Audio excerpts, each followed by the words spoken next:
সাহেব, হ্যাঁ বলেন। একটা জিনিস খেয়াল করছেন নি? কোন জিনিসটা? আমরা যে মসজিদের ইমাম সাহেব আছি এবার, হ্যাঁ খুব ভালো একটা ইমাম সাহেব পাইছি। মনে করবেন যে কেউ বিরুদ্ধে কোনো কথা কোনা, হ্যাঁ। কত সুন্দর আলোচনা করে লোকটা। লোকটারে মনে করেন টিয়া বসে বেশি দিলে ইমাম সাহেব রাখুন লাগবো। কি করেন না? হ্যাঁ, আপনাদের যখন পছন্দ হয়েছে তাহলে আমারও যদি বেশিও লাগে ইমান সাহেব সালাম দিত না। আপনি কি কন? ও আমরা কথা এটা হই যে ইমাম সাহেব যখন ভালো হয়েছি, টিয়া বসে লাগে ইমাম সাহেবটা বিদায় করে লাভ নাই। না আর মুসল্লি তো আমরা যদি কই দেখুন মুসলির কথা ধরে লাভ। সাহেব, হ্যাঁ সামনে কুরবানি ঈদ, গরু টরু কিনছেন না একটা? কিনছি একটা, আপনি তো জানেন ওই প্রতি বছর যে আমি বড় গরুটা দিই, এবার বড় হই দিমু। ও আমার নেতা আছে, কিনলে বড় গরুটা কিনবাম। বড়টা কিনবেন? শুরু কিনলে মন ভরে না, এলাকার দেখাল তো বড় গরু কুরবানি দিই আমি। ঠিক আছে, আচ্ছা তাহলে বড় একটা দিমু। হ্যাঁ হ্যাঁ, বড় গরু কুরবানি লাগবে। বলো হাইন দিয়া কোনো কাম কাজ করো না, কত দামের ইটি রাস্তার মধ্যে ফেলাই দিলাচ্ছে। আসসালামু আলাইকুম বড় ভাই। ওয়ালাইকুম আসসালাম। তো আপনার কাছে তো একটা কাজে আইছিলাম। কি কাজে রে? আপনার তো এলাকার বিচার সালিশ করেন, আমার যদি একটা বিচার সালিশ করে দিতেন। কি বিচার? আরে আব্বা মরার গেছে না, বড় ভাইয়ের খেটটা বেশি দেখেছে, আমার কম দেখেছে গা। এটা অন দেলাইছে, এটা নাকি আমি কি করবো? আরে আপনার ফারেন এমন কোন কাজ আছে? আরে ফারুম তো বুঝছি, অনেক তুই ক কেমবে ফারুম? আচ্ছা, ফারের ব্যবস্থা আমি তো করতাছি। এনে এনে কিছু টি আছে, আরো দিমু আমি। বালাটিকে কাজটা করে দিলে আমি আরো দিমু। আচ্ছা যা, দেখতাছি আমি এটা, যা। কাজটা কিন্তু বালাটিকে কইরেন। আচ্ছা যা, আমি দেখতাছি, যা। কাকার বুঝাইলাম, কাকার বাইক তো পাইলাম না। ওই জন ফাই। আরে ওই যে এনে তো কাকা বয়ে রইছে। আরে চাচা, আপনি এনে কি করতেছেন? ভাই ভালো লাগে না রে বাতি। আপনার তো বুঝাইলাম, বাইক পাইলাম না। বিপদে পড়ছি আমি। কি বিপদ? আমি বাইরে যাবো তো, কিছু টিয়া শর্ট ফিরে আছে, 50,000 টিয়া। আমি কি করতাম? এখন কেমনে কি আপনি আমাকে টাকা দেন শুনলাম, দেশ গ্রামে অনেক এই তো আমার তো টিয়া নিলে আমার কিন্তু 1000-150 লাগবে। 1,150 টাকা তো অনেক বেশি হয়ে যায়। আপনার বাতিদের সমস্যা থেকে আমার খাড়ে আচ্ছা তুই এক কাম করিস, 50,000-এ 60,000 টাকা প্রতি মাসে। 7,500 না তুই 5,000 টাকা দিস মাসে, যা। 4,000 টাকা দেবো না, জান 4,000 টাকা দেবো। টিয়া নাই বাতি আমার তো দেখি। আরে টিয়া নাই, যা। 4,500 টাকা বাড়াই দেবো না, আপনি এমন এই যা। জান 5,000 টাকা দেবো না, কুমারা দেবেন তো টিয়া? 5,000 দিস নি? হ্যাঁ দেবো তুই এক কাম করিস, কালকে টিয়াটা লয়ে যাইস 50,000, বুঝছো? কাল্লা সোয়ালে লিব। চলে আইস। আরে খারাপ 5,000 টাকা দেখি লাভের টিয়াটা 5,000 টাকা পরে দেই। রাত্রে লয়ে যাবে তোর, হ্যাঁ? আচ্ছা, আচ্ছা। রাত্রে 5,000 টাকা লয়েছ কিন্তু। আচ্ছা ঠিক আছে, যা। বাতি যেমন না করে পারলাম না, দিলাম, রাখ। সম্মানিত মুসল্লিয়ানে কেরাম, তো আজ আমরা একটি গুরুত্বপূর্ণ বিষয় নিয়ে আলোচনা করব। দেখেন, সামনে আমাদের কুরবানি ঈদ। এই কুরবানি নিয়ে আমাদের অনেক কিছু জানার আছে। তার মধ্যে একটা বিষয় হলো, দেখেন আমরা এই সমাজের ভিতরে আমরা চেষ্টা করি যে অনেক বড় গরু কুরবানি দেওয়ার প্রতিযোগিতা করি।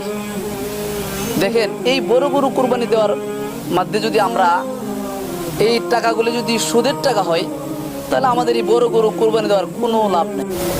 কি রে, হুজুর তো কথাটা আমারে কইছে, আমি যে সুদ খাই এটা হুজুর জানে কেমনে? আচ্ছা বেশি বেড়েছেন গা, চাকরি আপনি থাকবো।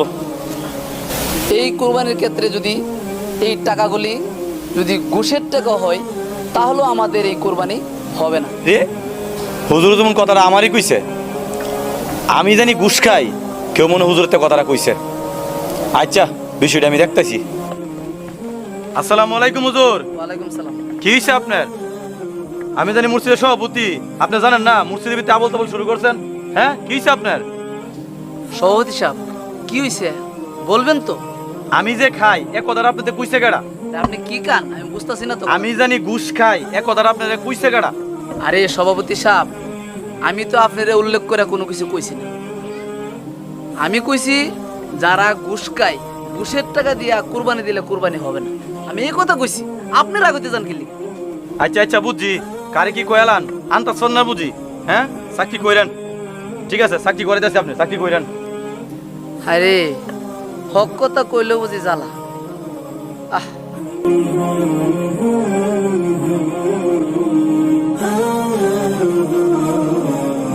হুজুর, হুজুর গেল কই? নাকি এর তো হুজুর মসজিদে আইবো। আইগো, আচ্ছা আমি রোডে খারাইছি। আসসালামু আলাইকুম। ওয়ালাইকুম আসসালাম। কি কি সেক্রেটারি সাহেব, কি পাইছেন আপনি? হ্যাঁ, বুঝলাম না তো কিছু। আপনি আমার বুঝে রাগ গিয়েছেন। মসজিদের ভিতরে যে আবল তাবল কোন, এটা কি মনে করেন বুঝি নামটা? সেক্রেটারি সাহেব, আমি কি এমন আবুল তাবুল কথা কইলাম? আবার তোর কইছেন না মানে মসজিদের ভিতরে খারো এখন সুদের টাকায় বলে কুরবানি দিলে কুরবানি দিত না আমি যে এটা খাই কত কইছে কেন আপনারে কি কান সেক্রেটারি সাহেব কথা তো বুঝতেছি না আপনি কি কইতাছেন আপনি? আরে আমি যে সুদ খাই এই কথা কেটা কইছে আপনারে আরে সেক্রেটারি সাহেব আমি তো কইছি যে যারা সুদ কা বা সুদের টাকা তো কুরবানি দেয় এর আর কুরবানি হইতো না। আমি তো আপনার উদ্দেশ্য করে কোনো কিছু কইছি না। এই কথা আপনারে মসজিদে কইতে কইছে কেটা কেটা কইছে আপনার এই কথা আরে এগুলাতে কে কয়ে দে?